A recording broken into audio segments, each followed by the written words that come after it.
Childone kay kanunluy mo aliam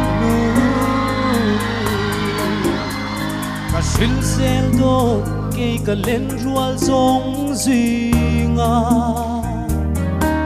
Engan ker nge biat tuditin kim kalalaya Lengkang tona suilung Jerusalem Mase sui lung thang bi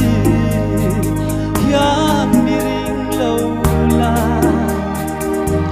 Tung tok lên phai tu reng hiane Yang big low Acha an kamen sukto rose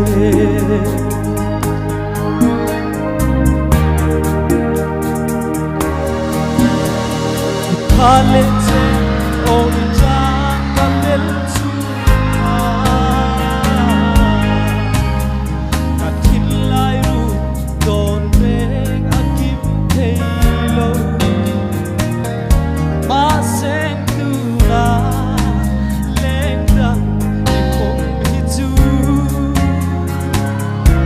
Katang kuanu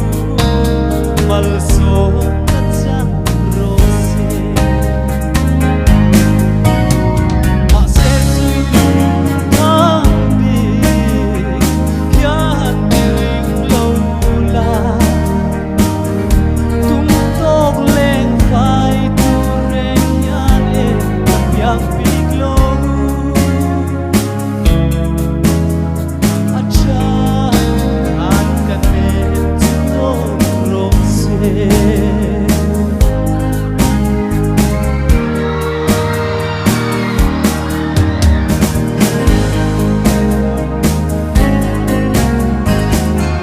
phải đó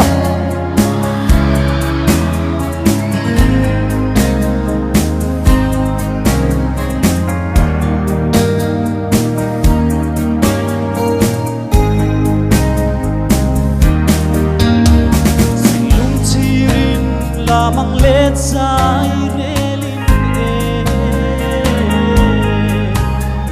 ya sai tutin nep den min lama Sông bông lên Hia lên Gặp môi lâu chê Hùng tua ngắt tan An cần đến Chút tốt rô xê Họ sẽ suy lung thang bì Hian mi ring lâu la Tung tốt lên phai Yang big low Acha akan lensuto rose Mase sui lung hang bi Yang miring low la Tung tok len phai tu reng hian e Kap yang big low